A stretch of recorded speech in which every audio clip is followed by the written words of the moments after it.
Hello, everyone, and welcome back to The Riverfront. This is episode number 404 of the world's somewhat dangerous podcast. I'm your host, Chad Dotson. With me once again, as you see down below, my buddy Nate. How are you today, Nate? Could not be better. Still shaking off some of the cobwebs from the holiday eggnog that you said I wasn't supposed to have, but we're here. It's banned in my home. Join us this week. I'm really excited to have our buddy Wick Terrell on the podcast. Wick, of course, is the guy you want to blame for RedReporter.com. Basically, been in charge over there for a while, and fantastic Red Reporter podcast, and just one of the funniest to me, one of the funniest Reds analysts out there. How are you today, Wick? I'm fantastic. I'm excited to talk to you guys about the scintillating Reds offseason and how optimistic we are about where they are going forward. But more importantly, to look back on what actually was one of the better years in Cincinnati Reds recent history this past season, and kind of relive some of the fun parts about what we just got a chance to watch this past year. Yeah, thank you for that, because that is the topic of the show. As you know, if you click the link or listen to it on whatever podcast device you're listening to, we're going to do the year in review and basically the top 10 moments of the 2021 Reds season. Now, the Reds did not make the playoffs. They had, September was frustrating for all of us, but it was something I want to keep reminding myself, even because we've all gotten a little cynical since the season ended, and with aligning payroll to well, I'm not getting into our buddy Nick Kroll and the fun things he says, but this season, when you consider our lifetimes as Reds fans, this was actually up there in terms for recent history. I mean, it's kind of sad to say that, but there are a lot of fun moments this season, right, Nate? I'm not going to let anybody forget this, and that's going to come up a couple more times during this episode. Was that for all the negativity, like, we were good for a big portion of this. That doesn't happen too often. Yeah. I mean, we literally had meaningful baseball being played in September in Cincinnati, and that's what's that like? I barely even remembered it. Overall, it was a fantastic season in a lot of ways, right, Wick? Yeah, when you sent the outline for what we were going to talk about on the show, you mentioned that they were 12 games over 500 in August, and I was like, that's right, they were. They actually were. They were in a playoff spot in 5-6 weeks to go when the schedule was supposed to start rounding into form for them to win some games down the stretch. Unfortunately, St. Louis just decided to not ever lose a baseball game again. But I think that's in part that's why what we've seen since the season ended has been so frustrating, because there were so many positives this last year. They had so many good aspects to it. They had a good mix of youth and of veteran players. There was kind of that perfect combo for what you would expect a good franchise to be like, hey, we're onto something here, because of what we saw last year. And instead they've kind of taken a turn. But so it is easy to overlook the fact that there were a lot of positives that 2021 season threw at us. And it's going to be fun to kind of look back on those, because depending on how aggressive they want to get about kind of throwing curveballs this winter, a lot of what was good about 2021 should still be around going into next year. And I think that's the exciting part about it. That's exactly where I kind of end up when I start getting cynical about this team. It's like, yeah, they're, ownership, blah, blah, blah. We complain about it all the time, but you look at this roster and look who's coming back. It's still a pretty good team in a lot of ways. And yes, if they really cared about winning, they could really take the next step. We don't want to talk about that right now, but yeah, it's kind of a fun franchise. I called them the Rowdy Reds early in the year. I didn't actually call them that. My editor over at Cincinnati Magazine came up with that for the headline, and I thought it was pretty good because they were kind of rowdy early in the year. We've got a couple of those moments that we're going to cover, but I don't know. It was a really fun team. It did not end well because we are Cincinnati sports fans, and it never ends well. But that doesn't mean they're, what do they say? The real success was the friends you made along the way. No, there was, a lot of winning games too. So let's go ahead and dive into this list. And I think the way we'll do this is we'll just go around announcing what we'll start at 10, count down to 1. And Wick, you're the guest here. I'm gonna let you, if you want to, go ahead and take number 10 on our list. Top 10 Reds moments of 2021. Top 10, number 10, you've got Votto's 1,000th RBI, which rolled in on June 30th of this year. One of a trio of pretty big, pretty significant milestones for Joey this year. A lot of round numbers he hit. But for that one, I think there was certainly some specific sentimentality, I guess is a way that's certainly two words you can put together, about it, because for so much of his career, he's kind of been lampooned as not being an RBI guy. So to get to that kind of round number, to get that comma in there, suddenly you look up, you're like, for a guy who wasn't really an RBI guy for his career, he's got 1,000 of them now, which is a lot more than so many of the other guys that throughout the course of the Reds franchise history that have been considered clutch and RBI guys don't have to their name. And so I thought that was certainly an important one for him, and one I'm sure he's glad he's got ticked off on his career ledger so far. Yeah, it happened, as we said, in June, the end of June, and it was a home run to lead off the third inning, and just the fifth Reds player ever to collect 1,000 RBIs.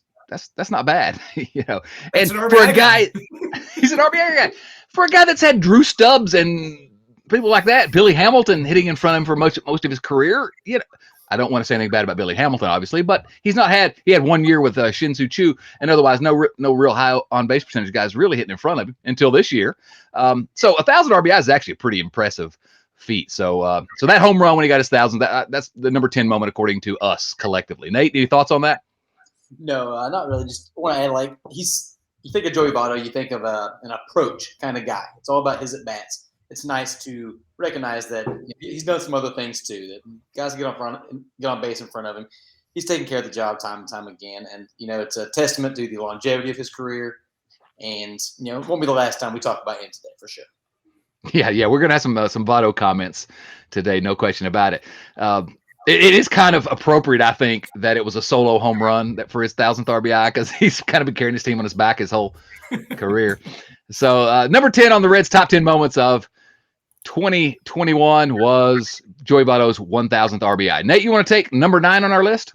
Yeah, let's rock and roll. Number 9 for us is on September 27th. The Cincinnati Reds clinched a winning record this season. We touched on it earlier. That has barely ever happened. We won't count anything that happened in the shortened season 2020, but I think it was 2013 was the last time they had a winning record. Correct me if I'm wrong. And I think you can count on single digits how many times they've had a winning record since I can remember watching baseball games. That's probably true for Wick as well. Ugh. Yeah, it is. Unfortunately, it is. It's funny you mentioned Shin-Soo Choo when we're talking about Joey Votto being ability to actually put some runs across the board. It's nice if they had another productive leadoff hitter finally for one of the few times over that 30-year window. It's no surprise to me to look up and be like, yeah, when you put somebody in the number one spot who can get on base a lot and score runs, suddenly you win a lot more baseball games than you do when you have the exact opposite of that. So correlation, causation, whatnot, but it is nice to note that it is an important aspect of how to win games is to put somebody out there that can get on base a lot, the most often in the lineup, and actually score some runs for you. Yeah. Funny how that works. Very good point. I would be curious to see if there is more of a correlation, and somebody could go back and pull the numbers when the years when the Reds have a decent leadoff hitter, how they turn out.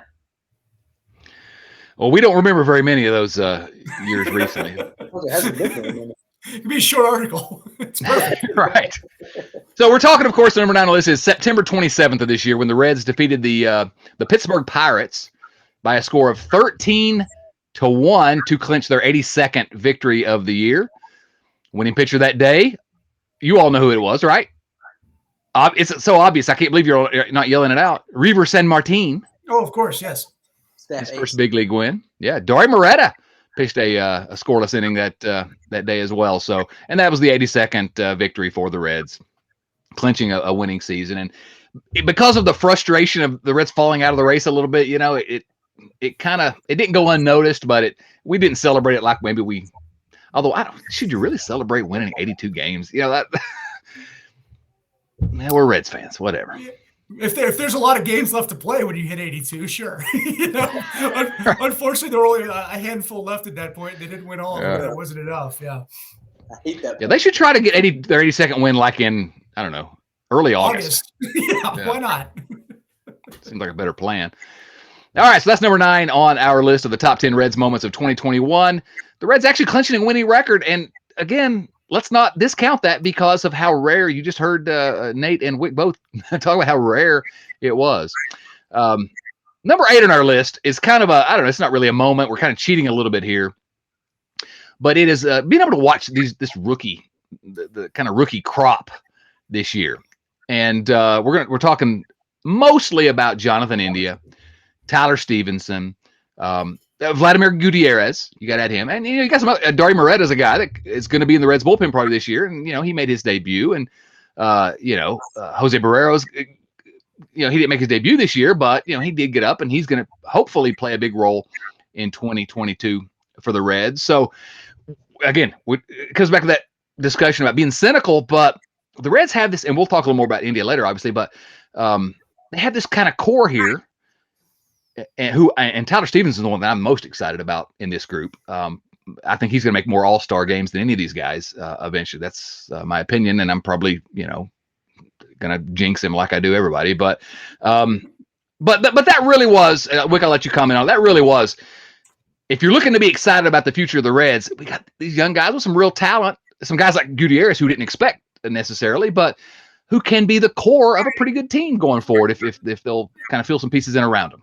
So admittedly, I didn't put a ton of thought into the actual ordering of my list, but number 3 on my list, it was June 5th, which was a 5-2 win over the St. Louis Cardinals, but it was the first day that Jonathan India got put in the leadoff spot. And, we talked off camera to start this that, if I was ranking top 10 in September versus ranking now, I was looking a little bit further back on 2021 then, and I've got an eye towards the future a little bit more now.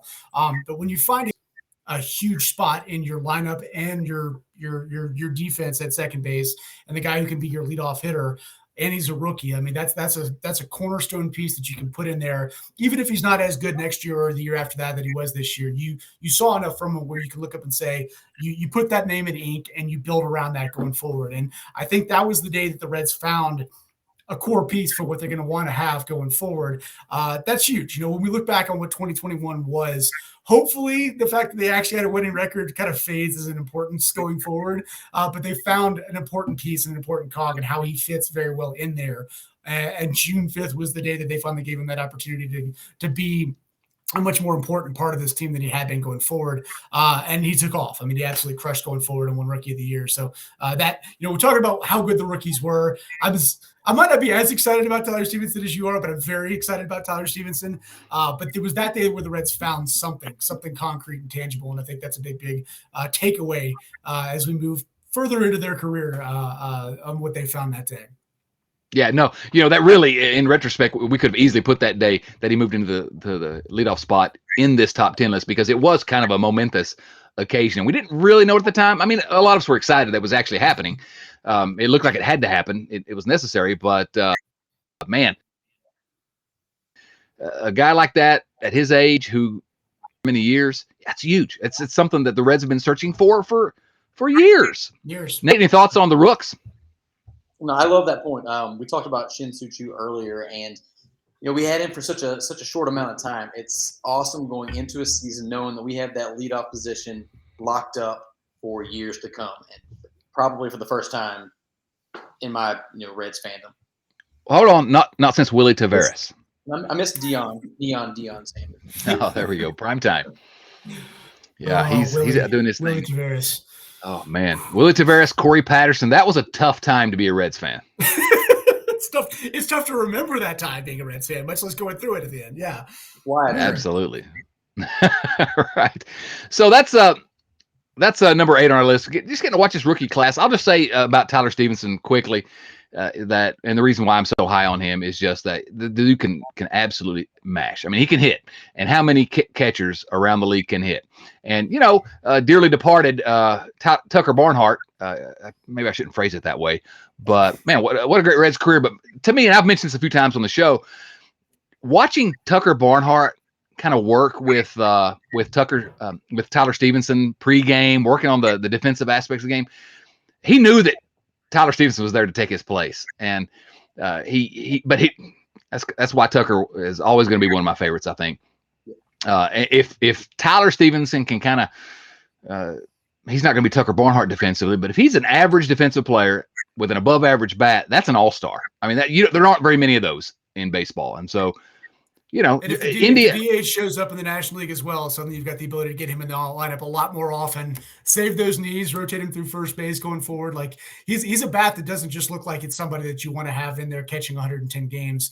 You want to get him in the lineup somewhere every single day when you can. And I think that's something that it's very fortuitous timing if that's what ended up happening this winter when the Reds have a guy that's that young into his career. It seems like it's going to mesh very, very well, those two things. So hopefully. Yeah, I've been anti-DH for years, but I think Tyler Stevenson may make me change my mind because you're right. They need him in the lineup 150 times, and as a catcher, that's just not going to happen. Right. So, all right, that's number 8 on our list. Number 7. DH. What's that? Did Wick just What's make that? me root for DH? Yeah, he did. Wick just convinced us to support universal designated hitter. Hey, maybe Man. they'll pick up Joey Votto's option too. We'll keep him around for an extra year too, right? Okay. That's a conversation that I kind of had with a couple people earlier this week. They got that option, coming for Joey Votto, and I thought a couple years ago there's no chance. But now Joey has made me, and maybe this is something we need to talk to on one of these Joey Votto items on the list, but he's made me think. Hey, what's next? What's next, Wick? Why don't you tell us what's number 7 on our list? Number 7 on the list is Joey Votto's 300th home run, which came on April 30th. And I do have a little tidbit here on my handy dandy phone notepad over here. Not to say that Joey Votto was pressing, but the start of the season, when I look back, I think I remembered it, but I didn't remember it as well as I did when I actually looked at the number. Entering play on April 30th, he was hitting 220 with a 290 on base percentage and a 396 slugging percentage. After he hit a home run, so when he woke, actually I take that out, before he hit the run, when he woke up on the morning of April 30th, from April 30th to the end of the season, he hit 277, 395, 605. That's an even 1,000 OPS from the day he hit his 300th home run on. That's his ISO was the second best ISO in all of baseball behind only Shohei Ohtani from that point forward. So it was a great moment, obviously, but it's almost one of those ones where you look up and it's like it got the weight off his shoulders. And maybe, just maybe, I mean, Joey knows this, but he looked up and said, I have hit 300 home runs. I'm a power hitter. I can hit these again. Let's do this. It just took off from there. And so it was one of those things where the individual moment was cool, but it was like the floodgates opened up for him after that. And so that was a very high on I think I had that on I have it on number 2 on my list of best moments of the year.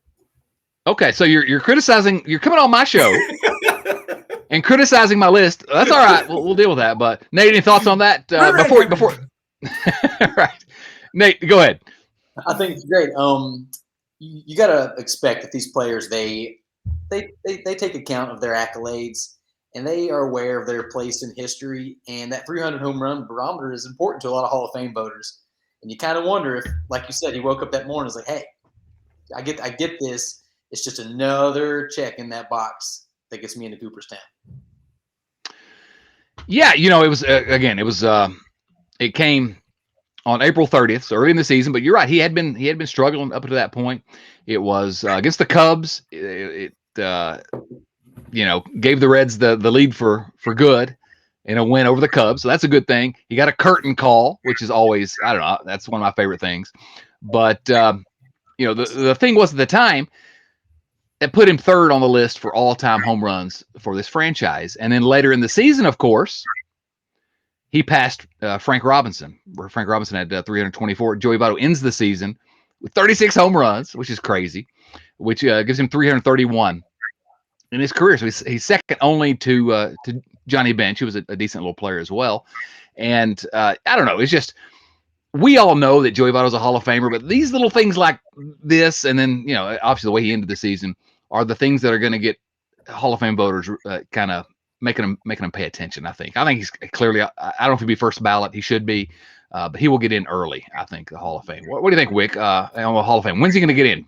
Yeah, I think he might be second, maybe 3rd ballot at this point. I mean, you look up the round numbers he's hitting right now. You would have loved to see him hit 2 or 3 years ago. Obviously, the decline years when he was only basically as good as Jonathan India was this year in his decline years, set him back a little bit. But he had injuries. He was a 24-year-old rookie, so the numbers didn't stack up as early as I think they otherwise would. But the rate stats, which obviously I think are much more important as the Baseball Writers Association of America kind of transitions out of some of the older traditional stats and some of the newer writers begin to get the ability to vote on these kind of things.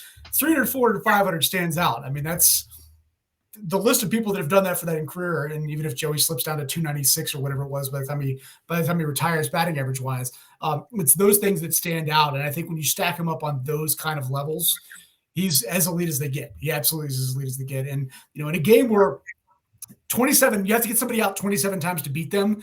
The best player of his generation at not making outs it's important. It's hugely important. And I think that's going to stack up very well down the road. I'm also interested to see where Todd Helton finishes this year as well, because a player who kind of stacks up very similar to how Joey's been, but he's getting support. I think he's a Hall of Famer, and I think he will be a Hall of Famer because people will begin to recognize it going down the road. Yeah, I think you're right. Nate, any thoughts?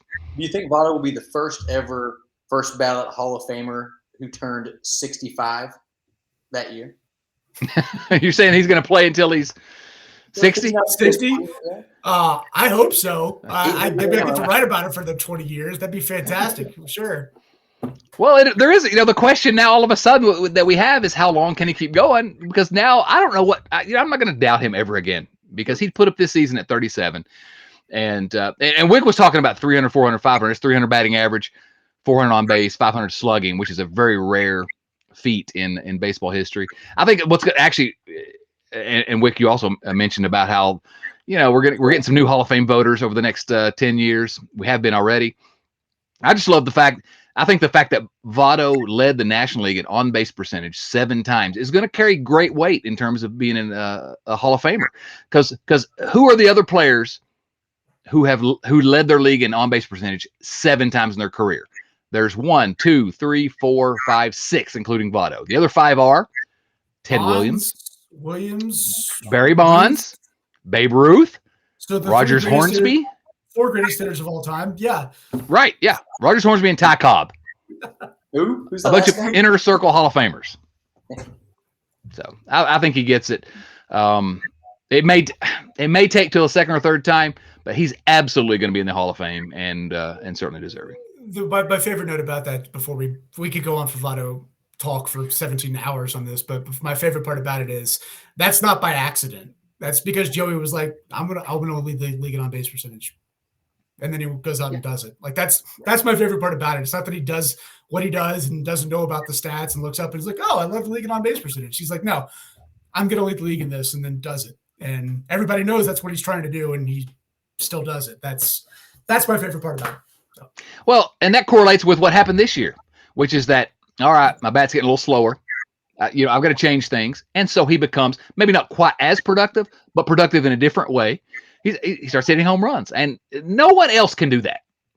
Only the greatest players in history can do things like that. And he's a unicorn, and I'm so glad we got a chance to watch him. For sure. Final thoughts about that, Nate? I'm looking forward to a later lockout era podcast when it's just the Joey Votto extravaganza. Wick, we'll have you back on here. We'll do 2 hours, 4 hours. I've got tabs and bookmarks and galore. I can jump right into it right now. It's my favorite damn thing to talk about. The truth of the matter is, we really should have just a Joey Votto podcast at some point, because that dude is special. So I want to say, before I meant to mention this at the beginning, and I did before we move on to, obviously, number 7 was Joey Votto's 300th home run.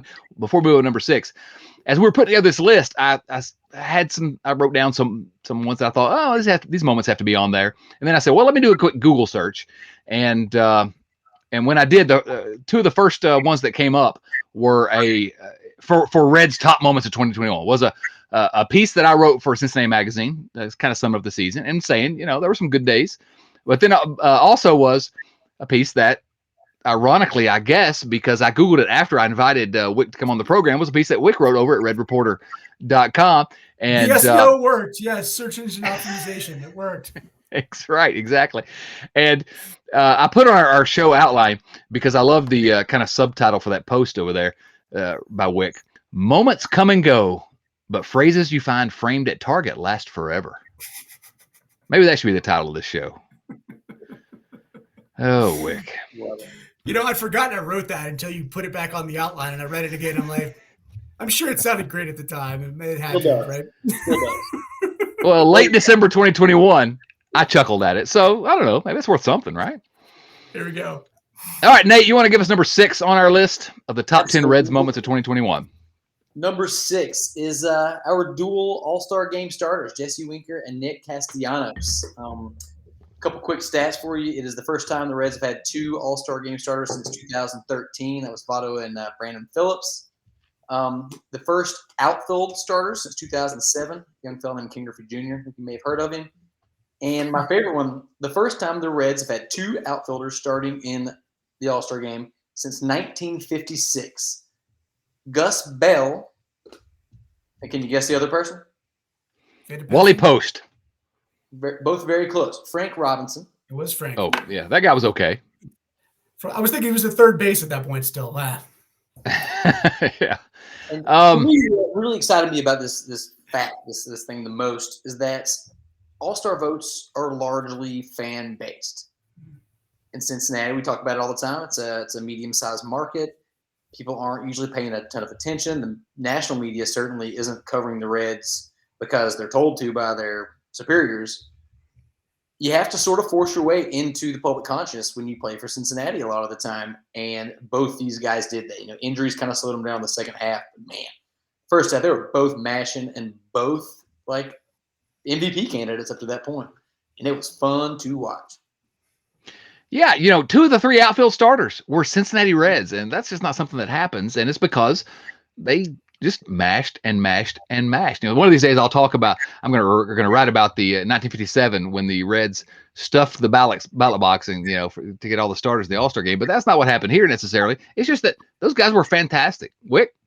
Yeah, I was gonna say they deserved it. That was the coolest part about it. There was no ballot stuffing. It was you look at the sheer numbers, and Bryce Harper, Juan Soto, great players. The numbers looked up, and it was like, no, Jesse Winker and Nick Castellanos deserve to be starting the All-Star game. And I think that's, what Winker getting hurt again down the stretch. As I look back on what 2021 could have been, I think that's the probably the most frustrating aspect of all of it, is because he had begun to put together, he'd been good and been injured and hurt and sidelined in years before, but this looked like the year where it was all finally coming together for the guy that I think what Jonathan Mayo of MLB Pipeline was talking about Jesse Winker when he was still a prospect in Double-A, said this guy is going – no, let me rephrase that.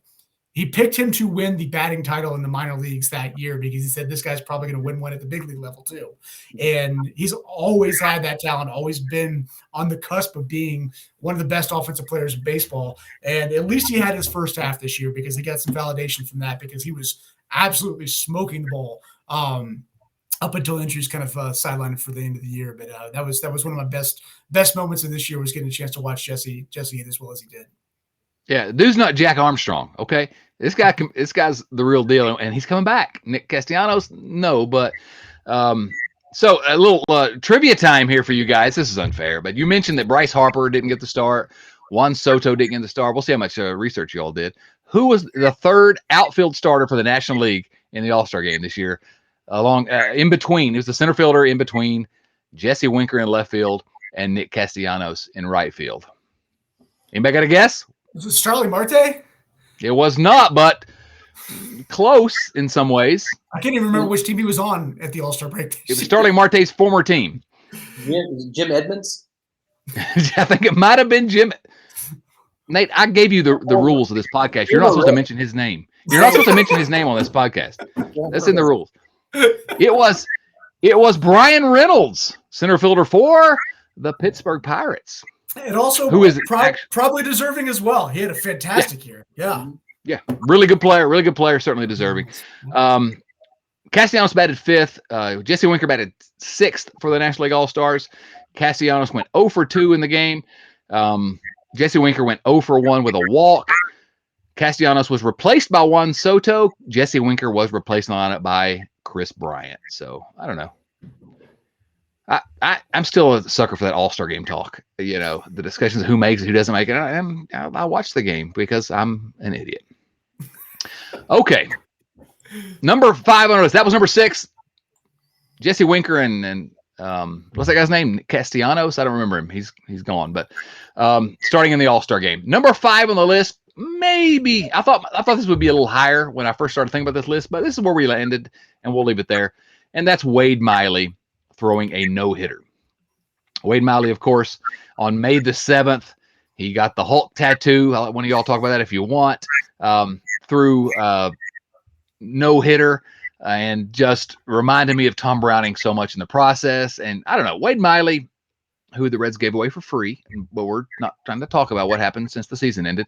I don't know. That was just as much fun as I've had watching a game in a while. I mean, he was masterful. 8 strikeouts, only 114 pitches. That's in this day and age, that's not that many. Cleveland's average exit velocity was 84.7. Same as his fastball.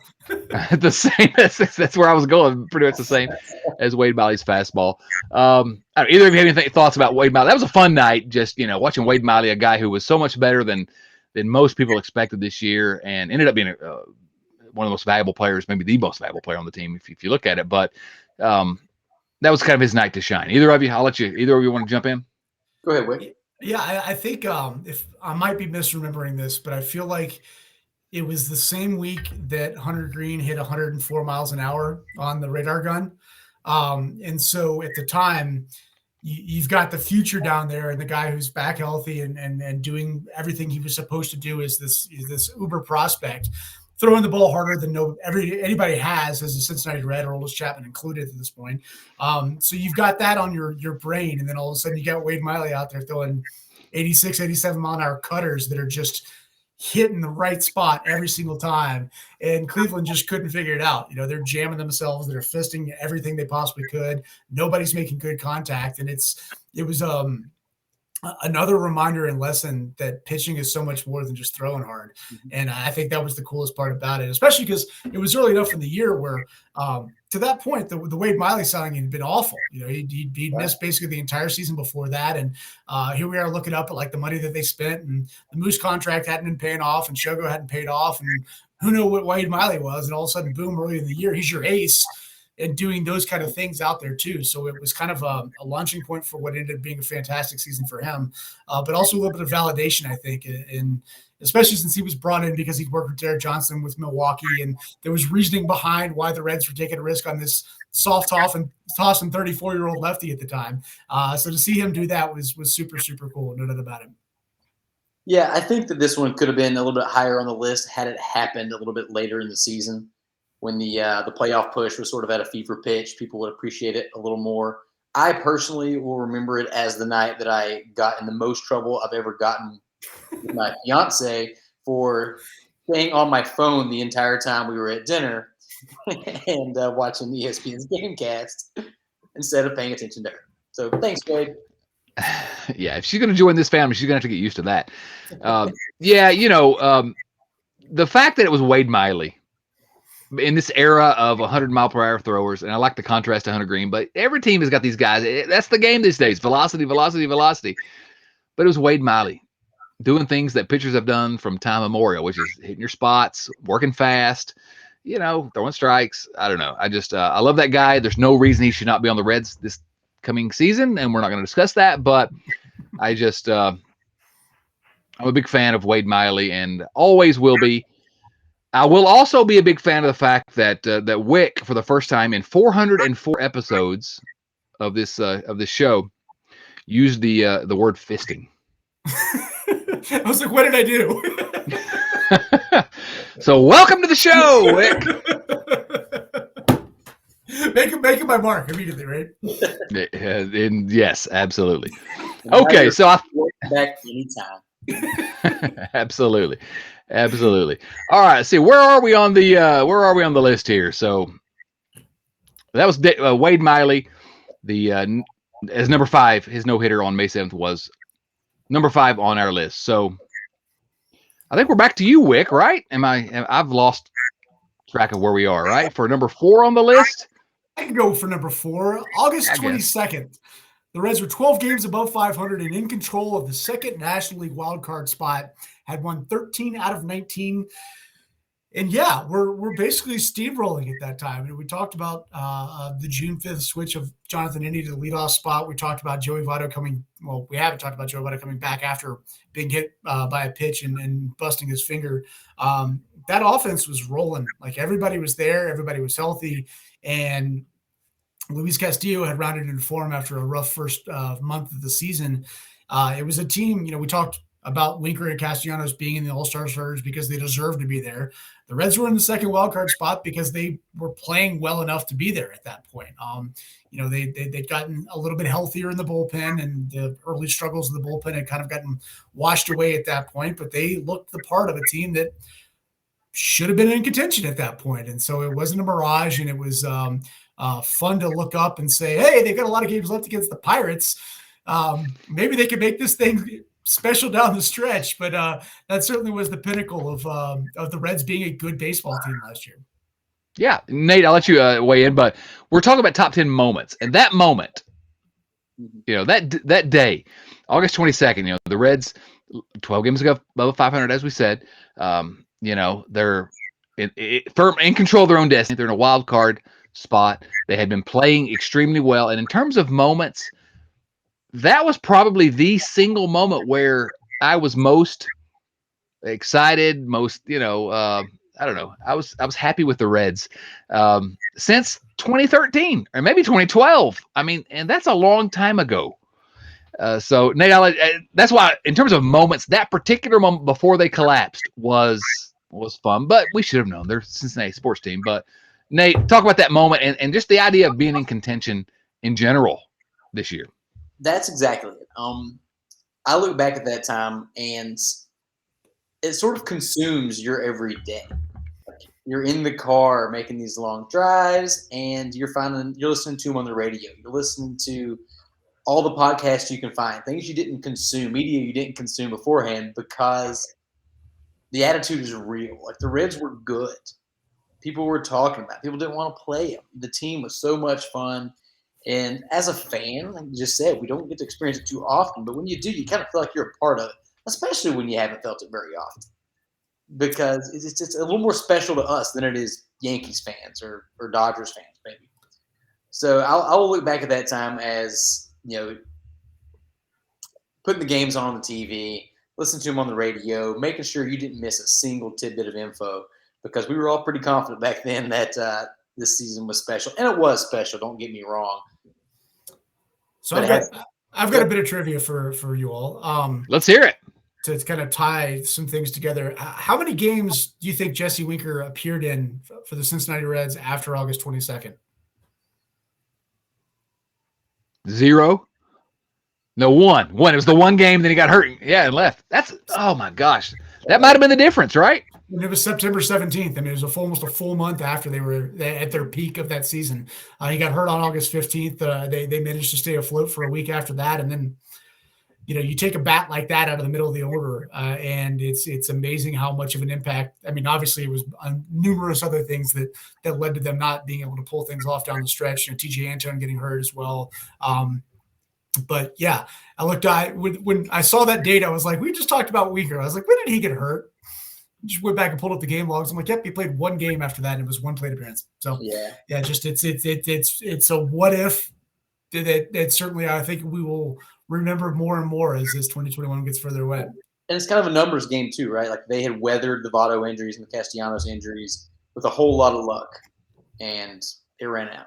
Yep, it did. The Cardinals took all of it. They did. I mean, it's also hard to beat that. I mean, if you what did they win? 17 in a row to finish the regular season? 18? I lost count once the Reds were out. I was like, the Cardinals have done it at this point. But yeah, I mean, I don't know how you compete with that when the devil magic in St. Louis is rounding into form just at the wrong time for the Reds. But at least we didn't lose in disgrace in the playoffs the way the Cardinals did. Can't let them forget that. Yeah, right.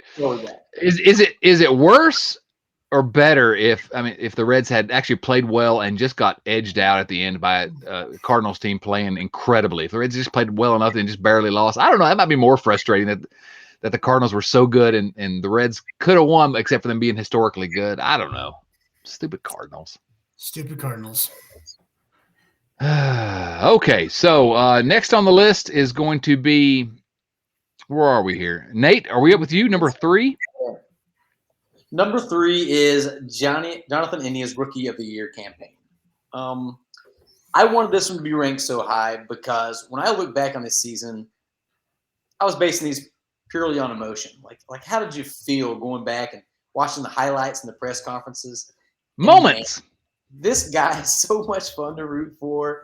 And he's done his own little victory parade in the offseason. I finally got around to watching the wedding video and some of his vacation stuff. We get Nate, quickly, if you haven't seen the video of Jonathan India going nuts at Tyler Stevenson's wedding, you're missing out. Go watch that. Go ahead, Nate. Yeah, we didn't expect Jonathan India to take over the way he did. We had some optimistic hopes at best, but the way he took this position and he ran with it has really one of the pure joys of this season. We get to root for this guy for a long time. He's good, he's fun, he's young, and man, I could not be more excited that he's going to wear that uniform for several years because he's still very affordable, and there's no reason to get rid of him, Mr. I mentioned beforehand that my list got a little bit cynical towards the end as we're doing this in December, and the Reds have done certain offseason things to kind of diminish your expectations going forward. But I had opening day as number 8 on my list, not because of opening day being awesome, which it is, but because they didn't manipulate Jonathan India's service time, which I was going to applaud them for since they've done it to basically every other young player that's come up. But I think that speaks volumes to just how much confidence they had in this kid from the start. And they were like, he's the best option we've got there. We're rolling with him. It's just so strange because obviously number 5 draft pick, like you had high expectations for him. He'd absolutely knocked the cover off the ball in Florida. And then he got to the minors and, in part because of a wrist injury and in part because he was playing in Daytona and Chattanooga where if you're a right-handed hitter, you can't hit the ball out of any of the ballparks down there. He kind of slipped a little bit and he wasn't a top 100 prospect anymore and people had kind of overlooked him. And he was a college guy, so he wasn't young anymore. And all of a sudden, boom, he's going to be 25 this year. And we didn't see him at all in 2020 because there was no minor league season. So I think the expectations were it was almost the perfect mix of no expectations and exceeding performance that he put on display this year, that he really just perhaps the most prove everybody wrong season by a Cincinnati Red. I've seen it a long, long time. And I thought that was really, really cool because nothing about it, aside from getting on base 20, however many times from being hit by a pitch, nothing about it looked like it wasn't just him being good at baseball. And I think that was super cool. And on top of that, he was doing it in a new position. They just threw him at second base and said, yeah, you can do this. And he looked fine out there too. So that's, it was good. I think they found a good key cog and that's awesome. So props to him on a fantastic year. And when they submitted it with the Rookie of the Year award, he should have won it. So I was glad that they didn't get overlooked there and snubbed because he was deserving of it for months before they actually got the award. Yeah, I wonder if they didn't manipulate his service time because they didn't expect him to matter in the long run. They didn't worry about that extra year because they weren't that high on him anymore. They were waiting for Jose Barrero to come up and take his job. Maybe, who knows? That's a good point. Yeah, that obviously isn't true. Well, Barrero is going to be our center fielder of the future, I think, because we have a shortstop. No, we're not being cynical today. We're not being cynical with Jonathan India. We've kind of relitigated this here on the show, but I didn't expect a ton from him this year. And it's not that I thought he couldn't be good. It's just that, he wasn't great. And then last year we didn't see him. We heard these reports that he's going to be good. And I was like, well, okay, you're going to show me. And I think that's what kind of led to him being such a revelation, is that we did not have those expectations. As Wick noted, I didn't have these expectations. And he just absolutely outperformed everything I could have ever expected. And he is a legitimate kind of cornerstone of quote unquote the next good Reds team, whenever that's going to be. But if the Reds are going to put together a good team, this dude can play. And the hair, I love it. I'm jealous. And the helmet flying off all the time. Yeah. I mean, he's the type of guy that you really want to see. You really want to see succeed and easy to root for. Yeah, he can get young people invigorated. Like he can, if you're a young fella, you get that baseball card, you can get excited about that, and that's awesome. Love it. Oh, I've talked to several people actually who said their kids wanted Jonathan India, those jerseys. That's what they wanted for Christmas, or a Jonathan India jersey. Yeah, no, he's fun. He's exciting. I'm happy that he's a Red. Happy that he did well. So, who was the last Reds player to start as a rookie on opening day? First start on opening day. Either of you know that? Silence is good for a show. Okay. No I can guesses? think for an hour, or you could tell me. 1988. Oh, Chris Sabo. Chris Sabo. The immortal Spuds McKenzie. My first favorite player. There you go. Oh, really? Exciting. You Nobody kid. did. Worked All out right, well for so- him that year too. It did work out where he ended up with rookie of the year as well. But who was the last Reds rookie of the year, though? Scott Williamson? Wrong. Jonathan India. Before Should him, have it was been Joey Scott Votto. Williamson. Should have been Joey Votto. Should have Giovanni been. Soto. Oh, Giovanni Soto. My New What a Year's joke. resolution is to troll Chad more than he trolls us. Good luck with that. All right, we're up. That was number 3 on our list. Jonathan India, incredible season, wins Rookie of the Year. Number 2 on our list of the top 10 moments for the 2021 Cincinnati Reds was Game 2 of the 2021 season. Game 2. Oh, it's been a long year. Fresh It's off the really World been a long Series year. victory over the Chicago Black Sox scandal, 1921 Reds. Yes. It's been a long year. So, Game 2 of the season, okay? The Reds, in the 3rd inning, they score 6 runs, highlighted by a Tucker Barnhart home run. They take a big 6-1 lead over the Cardinals. The next inning, Nick Castellanos flips his bat. Well, first of all, he's hit by a pitch. The day before, on opening day, he flipped his bat and kind of danced down to first base after hitting a home run. So he's hit by pitch by Cardinals pitcher Jake Woodford. Castellanos clearly thought it was intentional. And so later in the inning, Castellanos scores on a wild pitch and performed the flex heard around the world. Bench is emptied. It was madness for a little while, but that's number 2 on our list of the top 10 Reds moments. Nick Castellanos flexing over this garbage Cardinals pitcher at home plate set the tone for the season, right? Either of you jump in. Whoever wants to jump in. I'm fired up. This should have been number 1. So I might be alone in my thoughts here, but for as iconic as the flex picture was, my favorite part of all of that was when he picked up the ball and offered it back to him. Like that, Yeah. that to me was just frozen in my mind. He was like, "Yeah, you hit me with this. You want it back? Here you go." Like I think I used that picture on our front page probably 7 or 8 times, as often as I could make it relevant for the next month after that. But the flex, obviously, I mean, for one, it was a tremendous play. I mean, he busted his butt around third base, scored a big run, got tackled in the process. I mean, there was a collision there before he stood up and flexed. It wasn't like he was just seeking out this pitcher to do it on him. It was the entirety of that play. We also got to think back about the context of this as well. After a 2020 season where Nick Castellanos was the big signing for a Reds club that was trying to improve and get itself better and re-energize.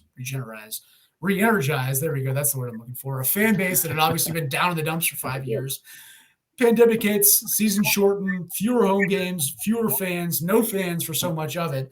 And then the Cardinals come to town on opening day weekend and he just crushes them. Like, it was a coming out moment for him as a big part of the team. I loved it, frankly. I thought it was tremendous. I think it's the kind of thing that you've got to have that kind of emotion in baseball because it's a sport and sports have emotion. And so it was a tremendous moment to watch. It was hilarious to watch him get suspended for it and other players not get suspended for it because it's the Reds and that's just how it works. But a seminal moment for the early portion of the season. And it really set the tone for how this club was going to be good, you know? Yeah, I couldn't agree more. The thing about the baseball, I couldn't handle that. It was like, you obviously don't know how to use this thing. Again, if you want to try better, Can I show you? it sets such a great tone for what became a recurring theme for me throughout the season. It was how much this team got along and had each other's back. You saw Jesse Winker was out there just picking off everybody on the perimeter.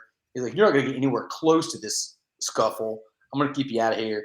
Once it looked like it had died down, the bullpen started getting into it. The outfield, Eugenio Suarez is out there making his presence known. And it's like from that moment on, like, we didn't know if the Reds were going to be good or not. We never know if the Reds are going to be good.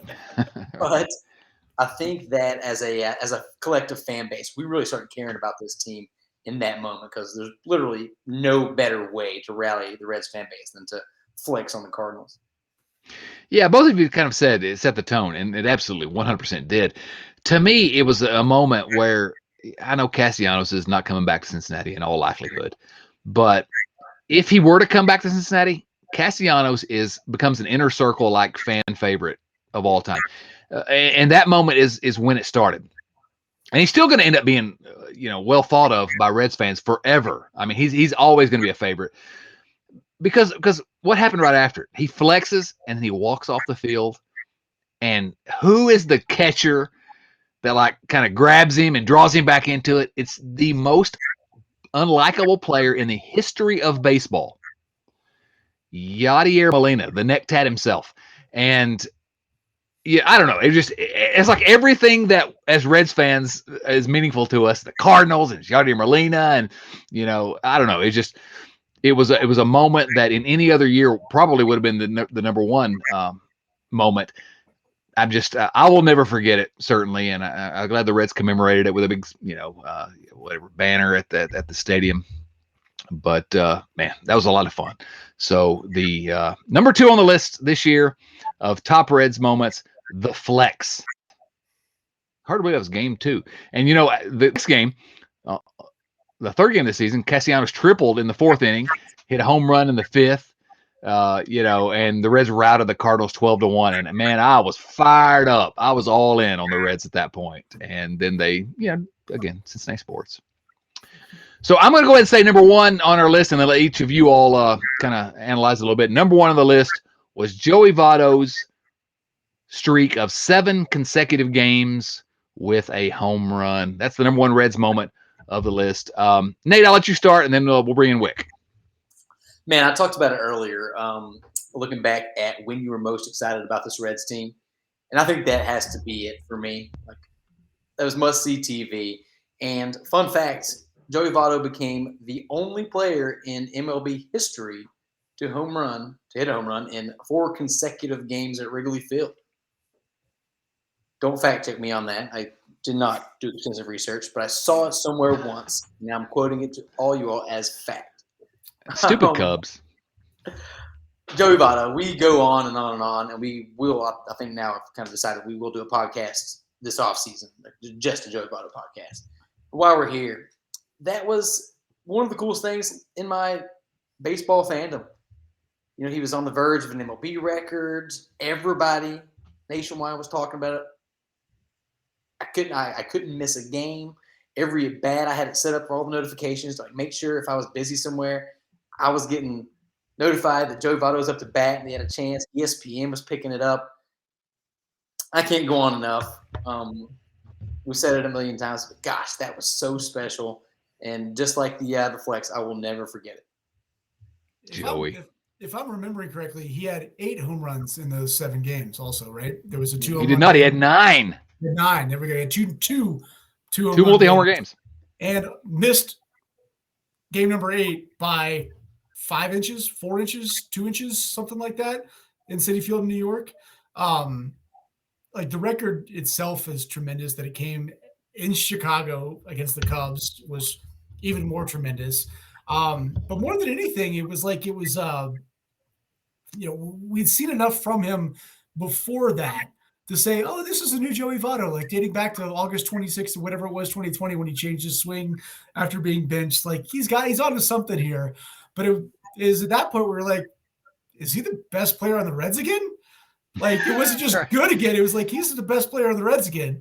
Or at least the best offensive player on the Reds again. And it was kind of one of those indications where it was like, they weren't first row home runs. They were crushed.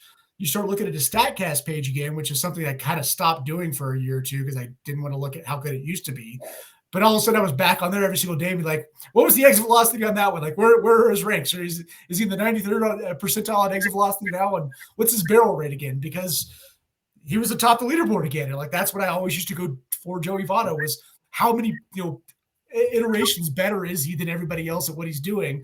And he was doing all of that again. And so the home runs were exciting to me and the streak was exciting to me, but it was more that he wasn't getting cheated by being there. And it wasn't something fluky. It was, he figured it out again. And for a 38-year-old Joey Votto, it's like, all right, well, thankfully we've got him for at least 2 more seasons because nothing about that looked like it wasn't something that he couldn't find a way to sustain, at least in some form or fashion going forward. Whether or not it's ever as good again as it was for that glorious week, I don't know. But he showed enough there to say he figured out how to not be bad again, and he's going to be a very important part of the Reds for a long time again going forward.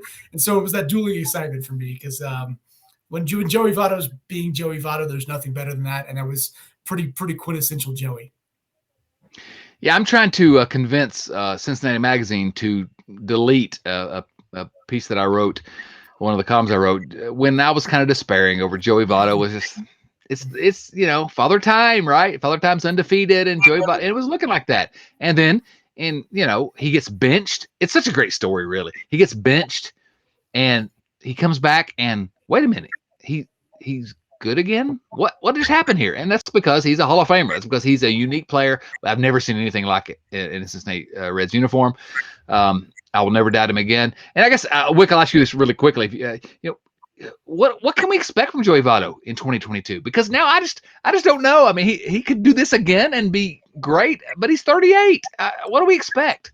I mean, I think he said it himself. He's like Joey Votto still bangs, and I think that's the important aspect of it. It's that it wasn't just that he found another way to be good. He said, as we talked about before, he always wanted to be the most on-base player in baseball. That's no longer his priority. He's still good enough to where that's a pretty solid residual byproduct where he can go out and throw up a 370 on-base percentage or 380 or whatever it ended up being. But he realized, I may be old, but I can still hit it just as hard as anybody else in baseball. I'm going to do that and see what happens. And this is the result of it. So I think his premise going forward is going to be, I'm going to swing as hard as I can and try to hit it as hard as I possibly can. This is the result we saw this year. Yeah, he might hit 260 next year, but if he hits 260 next year and he stays healthy, I mean, he did all this with a month on the sideline with a busted hand and still led the Reds in home runs this year. I expect him to hit 30, 35 home runs next year. I think that's where I am. And no, it won't look like a vintage 2015, 470 on base percentage Joey Votto season, but that's not what he's trying to do anymore. And what he's trying to do is be good in a different way that he knows he can be. I expect him to do it. I don't see a decline from where Joey Votto was this year to somebody who's unable to hit home runs next year, especially now that he's got the entire offseason to kind of roll with it, so to speak. Right. Yeah, Nate, go ahead. Yeah, I think that's the most exciting part for me. It's the most Joey Votto thing I can imagine. He decided to completely change his game, and within a calendar year, he became elite at that one thing. If somebody had told me that Joey Votto was going to lead the Reds in home runs this year, I would have said, "Oh man, this is going to be a bad year." Who did they trade at the deadline? It's right. There's nobody else around. Exactly. So that's number one. I think, to me, a pretty clear number one in the top 10 Reds moments of the year. That 7 home run streak, 7 consecutive games, Joey Votto hitting home runs. So let's move now quickly to the news of the week in Reds world. There's no news of the week. So let's move on to nothing's happening. It's post Christmas, before New Year's, nothing's happening. And that's why. It's because Nick Krall was just resting a little bit. How about some viewer mail? Okay, we're going to have to do some, we've gone longer than I expected, so we need to do some kind of rapid fire viewer mail. These questions come from, these are actual letters from actual viewers at patreon.com/riverfrontcincy. That's patreon.com/riverfrontcincy. First question. I'll take this one myself and then see if any of you all want to weigh in. It comes from our buddy Joe Farsing. Question is this: which former Red would you want to sing a duet of Auld Lang Syne with, and why is it Johnny Cueto? Well, obviously the answer is Johnny Cueto. You answered your own question. Johnny Cueto is maybe he's top 3 most likable Red of my lifetime. So yeah, it's Johnny Cueto. Although, honorable mentions got to go to a guy that I talked about on the Twitters earlier today, Dimitri Young. I like to see Dimitri Young doing that. So, either of you have a comment on who you want to sing Auld Lang Syne with here on New Year's Eve? I do have a buddy who actually went to a bar in Cincinnati after a Reds game and had a wonderful time with Johnny Cueto. Apparently, he was passing out shots left and right. My answer goes to Adam Dunn because I feel like he's going to be a little bit toasty. And that rendition is going to be heartfelt and sincere. Yeah, by midnight. Yeah, absolutely. I was going to go with Bronson Arroyo because I can't sing. So hopefully he'll get to sing for me. Absolutely. All right, so there we go. Next question comes from our buddy Joey Gaditza. Joey, the Canadian from Canada in this group. Happy New Year, guys. Have either of you, there's three of us, but have any of you at some point in your life been so intoxicated on New Year's Eve that you don't even remember bringing in the new year? Interesting question. Joey, the answer for me is no. I'll let you guys jump in there. Quick. Yeah. One of my absolute best friends since I was 2 years old's birthday is December 31st. So his 21st birthday was an afternoon well spent, and we woke up the next day and it was New Year's. So there you go. Nate, that's gonna be yes, right? Even if I have, I wouldn't remember. There we go. Who knows, right? Oh, mercy. All right, next question comes from our buddy Calvin Medcalf, another international member of the family. Calvin Medcalf says, Happy New Year. I'm going to be tough and ask you to go deep into the future to this time next year. What would you predict will be Reds fans' favorite moment of next season? Prediction for what's at this time next year. What's the top in our top 10 next year's podcast? What's the favorite moment? To me, it's obviously Game 4 of the World Series when the Reds sweep the World Series and win finally another World Championship. That's what's going to be. Wick? Looking at our list right here, I'm going to say it's when Joey Votto spends all offseason annoyed that he only hit 9 home runs in 7 games and hits 10 and 8, most of which come in Wrigley Field. How about that? There you go. Because he can. Because he can. Yes. Nate? Love it. I had also Joey Votto hitting home run number 45 on the season as a walk-off on the last day of the year to clinch a wild card berth for the Reds. You know what? What's interesting at this point is, can Votto catch Johnny Bench for the most home runs ever in Reds history? He needs what, another 58? Yeah, somewhere close to 60, 50. I think that's right. So I think he probably will. Johnny Bench was good. June of next year. Yeah, right. Exactly. All right. Next question comes from. He probably started doing the math this year. It was like, I got to hit 35 a year ish to get there, so I'll hit 36. Let's do it. Yeah. And would anybody, I wouldn't. If Joey Votto really said, I got to do this, I'm not going to doubt him. All right. Next question comes from Kyle Kapler. Kyle Kapler asks, which player on the 2021 Reds had the funnest, I'm not sure it's a word, but the funnest name to say? Kyle is going with Ashton Goudeau. Which name is the most fun to say? Ashton Goudeau. We have no Luis Albertos on this year's team, but unfortunately, I mean, there's some good names. I thought about Mike Moustakas, but you know who I'm going to go for here? Max Schrock. It's Max Schrock for me. What do you think, Nate? What's the most fun? Which name is most fun to say? Goudeau's a good one. I'll never stop enjoying saying Jesse Winker. Okay, there you go. Winker. Wick? I believe moment number 10 started with Reiver San Martin. So Reiver San Martin is a good one for a number of reasons, but also because it makes the Sonny Gray trade look a little bit better each time he goes out there and puts up some zeros. So yeah, Reiver. Absolutely. I will have to say for Ashton Goudeau, I like the fact that he was a Red because I kept making the dumb joke about he sounds like a director of the French New Wave, which like 4 listeners that care about movies will understand. But that's me, and we're 404 episodes in. You're just gonna deal with it.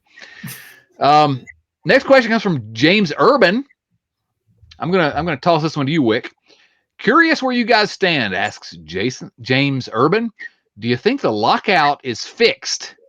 It's over, I guess, before the season starts. I'm worried it may bleed over into spring training and put the full season in jeopardy. So this is actually a legitimate question. Where are we with the lockout by the time spring training starts? Wick, what are your thoughts? I think they play 162 games in 2022. Me I too. wonder whether or not it's going to be on the schedule that we were used to for 162 games. I think spring training gets muddied a bit, and they find a way to get things ramped up and going. I almost wonder if it becomes a precursor that spring training ends up not being as long and as formal as it always has been, because they realize they can pull off a season without having to do that. So that's my best way of saying no, I think. Good answer. Nate? I tend to agree. I think that spring training is in some sort of jeopardy. If I'm not too worried necessarily about it being non-existent. I think we'll get 162. I don't know if we'll have opening day as regularly scheduled, but Yeah. it's going to be impacted a little bit. It has to before real changes are going to be made, I'm afraid. I think there are real things that they're fighting over this time around, and it's going to take some real negotiation. But the fact of the matter is, we've talked about here a couple times. Spring training is a pretty big moneymaker for most teams, and it may be diminished somewhat, but I think there's enough incentive to get the season going. I don't see the season being impacted in terms of 162 games. I mean, spring training may be impacted, but again, and maybe this is just me being optimistic, but that's my opinion on it. I think we all agree on that. Rex Scott, a couple more questions here, then we'll get out. Rex Scott asks this: Happy New Year to everyone in the family. Am I wrong to be feeling optimistic about the prospects for the Reds next season? The potential starters look solid, the bullpen at least serviceable, and the lineup remains a potent force offensively. Our divisional foes don't seem overly daunting. I know our front office and ownership constantly degrade and embarrass us, but I think we can be competitive next season, even given their ineptitude. Am I right or seriously deluded? Well, yeah, both of those, Rex. But Nate, what do you think? Is he right, or is he just deluding himself? No, he's not wrong for being optimistic. This is what the offseason is for. It's baseball. We talked about it earlier. We didn't expect a couple of these young guys to contribute the way they did. It's not crazy that if a couple new young guys come up and play a little better than expected, that boom, this team's right back where it was last year, hopefully better.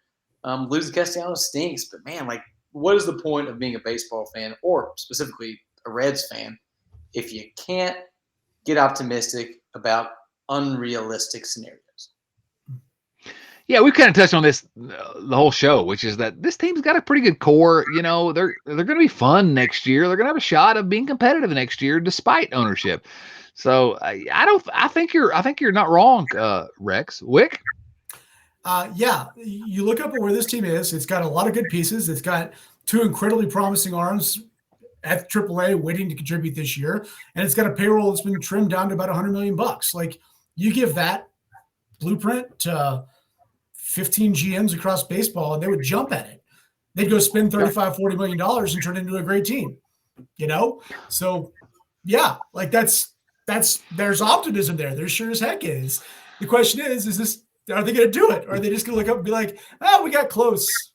We'll see if we win 83 games with what we got. Because that was the bummer of last year. They didn't fix the bullpen. They gave away Raisel Iglesias, like they gave away Wade Miley and Tucker Barnhart. Now, like, you got a lot of really good pieces. A lot of GMs. Jerry Dipoto would take this roster right now and make 7 deals and sign somebody to a big contract and be like, we're as optimistic about this year as we've ever been. I just don't know if that's what they're going to give us the opportunity to find out. It could literally be a World Series team. And right here, I don't know if you can see it on the video, but that's a single tear falling down my cheek. No, there are reasons for optimism. We're going to continue to talk about those reasons for optimism because this team is not bad. They're not, we had those 90-plus loss seasons. This is not that team, even though we're not optimistic necessarily, but this is not that team. They're a lot of fun guys. I don't know. I think there's a reason for us to stay interested. I just wish that ownership were as interested as we were, but again, that's a different story.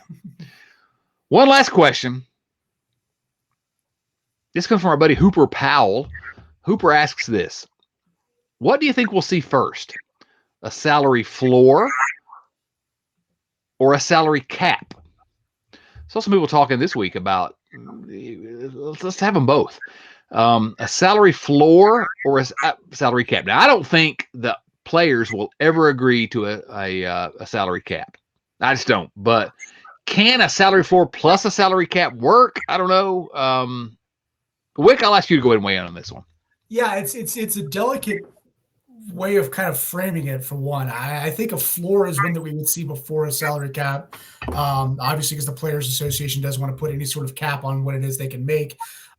This is also the very uniqueness of baseball, which is that you can spend $70 million and go to the World Series. You can spend $270 million and not go to the World Series. You can't do that in other sports. And so that's been the weird, intricate aspect about how baseball is, in part because also unique to baseball, your future is already part of the franchise. You've got dedicated farm systems. You've got next year, 2 years, 3 years, 4 years already, for the most part, drafted it in your system. So when you're not paying it to the big league level, you're still spending money on other parts of it that doesn't necessarily get counted as payroll. I think a floor is something that could work and probably should work. How they impact revenue sharing, and that is the big nebulous topic because currently you've got the big spending teams kind of subsidizing the smaller spending teams. The fact of the matter is that there are a good number of franchises out there that don't do what they need to do to be competitive every single season. And that's got to get fixed. And I think if it doesn't get fixed, there's got to at least be a financial penalty, so to speak, of them spending more money so that the players don't get left out in the cold. Even if the team isn't intending to compete that year, the players deserve the opportunity to still get those good jobs. And so I think a floor is one that certainly makes much more sense. It probably is what is going to end up happening in some regard when these talks finish at some point this winter before we start the 2022 season. Nate? Yeah, I agree totally. The floor is the answer here. There's already a de facto salary cap. The competitive balance tax, you get punished. The luxury tax, you get punished. Draft picks, you get penalized. What's it? And revenue sharing. I think there's only one team this year that was above the luxury tax threshold. I think when they collectively bargained in 2016, every single team, there were 6 that were above it then, is below it now. So spending too much money isn't the problem here. And I think another reason that the floor is the answer is because a lot of these bigger market teams that are spending more money, when it was negotiated last time, they didn't dictate where the revenue sharing needed to go. I think you're going to see a lot of these big market teams that are saying, hey, if we're giving money to these lower tier teams and they're putting it in their pockets instead of using their roster, that's a big problem. You know, good point. Most noise are going to have something to say about that. So I think a floor is much more realistic, and a floor that directly applies to the Major League Ball club. You can't just say, hey, I'm using this money on player development. It's going to need to be the active roster. And that's awesome because you want to see more of these like mid-30s relievers, people that get cast aside for younger, cheaper, controllable guys getting a chance. Yep. Here's what I say. My opinion is this. We need to have a salary cap because I want Bob Castellini to make more money. So we need to have a really low salary cap because Castellini's losing money, man. I mean, I feel for that guy. I wanted to bring this up. I know some of the Slack family wanted to also, especially with Wick here. What do you think about that MLB trade rumors report that Castellini is the lowest net worth of all owners? To be the primary owner of a $1 billion franchise and have a $400 million net worth, just the math of it, it's like, okay, well, do you own 17%? And if you do, and you're the richest of the people that own the other 83% combined, suddenly you understand why the Reds have so many complicating factors when it comes to spending money, because you got to get it approved by 19 different people, most of whom are valuing every single $1 million that's out there, much more so than Steve Cohen is. And so with 2 people throw up their hands, you're kind of beholden to them because you don't own enough of the team. So yeah, that was not surprising, but certainly eye-opening in its relevance. And it's why the Reds are where they are right now. Obviously, if you don't know sarcasm, you don't understand this show because I was not being serious, obviously, about worrying about Castellini's pocket. But okay, if you're too poor to own a team, this is my response: sell the team. Sell the team to someone that has money and wants to spend it on the team. Sell the team, Bob. Hash Brown, sell the team, Bob. All right, that was the last question, wasn't it? That was it. Wow. Yeah, we're done. Nate, any final thoughts for us here? No, that's it, man. Wick, really, really enjoyed having you on. So much fun. Please come back anytime. For everybody out there listening or watching, please go and click all the buttons that let the interwebs know that you like us, and comment if you want to. You can be like that one guy who said he was grateful for the video because he could see how pointy I was. Yeah, pointy your head was. That wasn't nice, was it? Yeah, adding video to podcast is a whole nother arena out there. So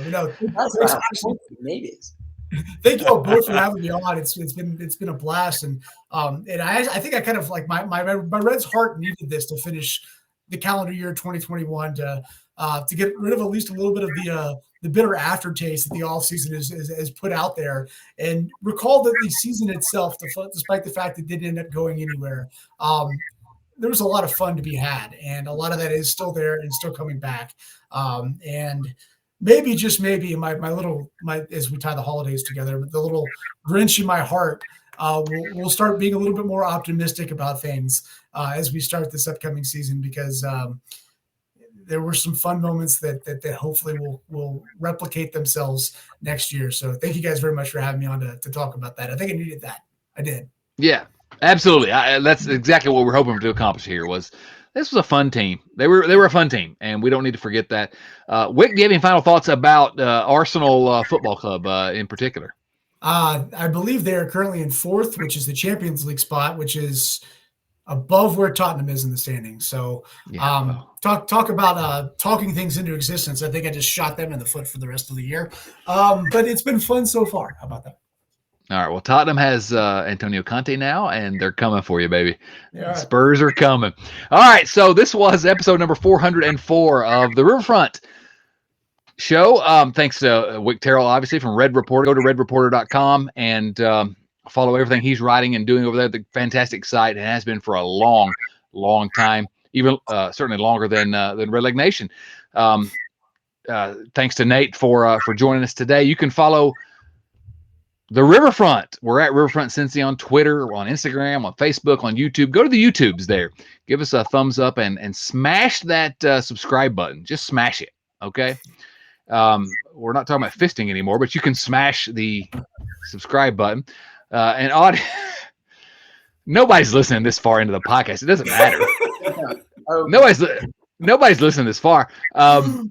Audio, if you can listen to the Riverfront, the same place you've always listened to Red Leg Nation Radio podcast, wherever you find podcasts, we're there. We're at patreon.com/RiverfrontCincy.